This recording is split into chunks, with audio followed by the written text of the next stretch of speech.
Two elderly folks were enjoying a meal at home when suddenly, the house started shaking violently. Terrified, they thought they were experiencing a landslide. Without even checking what was happening outside, they immediately took shelter in the basement. As soon as they got in, the entire house was hit with a tremendous force, as if it was being struck by an earthquake. The old couple screamed in fear as the shaking intensified, and all the lights in the house went out. After what seemed like an eternity, the commotion outside finally died down. The elderly couple slowly crawled out, only to be horrified by the sight before them. Their house had been reduced to rubble, as if something had smashed it in half. On the ground, there were two enormous craters. The next day, biologists rushed to the scene upon receiving the news. At first, Laura thought it was just a relatively large crater. However, as she descended into it, she realized it was a gigantic footprint, several times larger than her. But what could have left such an enormous footprint? Chris believed it had to be a colossal creature. They began searching the surrounding area in a helicopter, following the footprints. Despite scouring a 20-kilometer radius, they found nothing.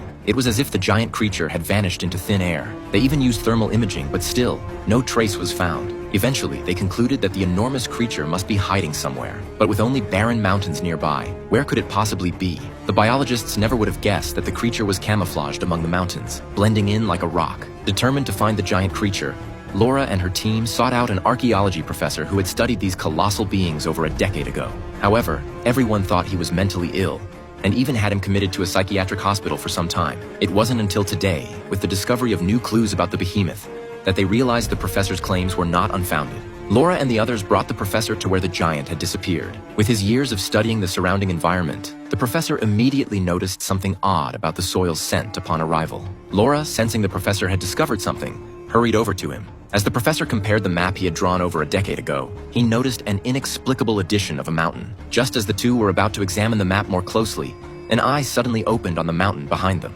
Laura, feeling uneasy, turned to look back and saw a colossal eye staring at them. The professor also turned around, and they both watched in disbelief as the neighboring peak slowly transformed into a gigantic mountain monster before their eyes. Without hesitation, everyone boarded the helicopter, ready to leave. However, compared to the behemoth, the helicopter was smaller than its footprint. Faced with such an enormous creature, everyone grew tense. Fortunately, the giant only let out a roar and did not attack them, allowing them to escape safely. Due to copyright restrictions, the story can only be shown up to this point. The movie is called Mountain Monster Troll.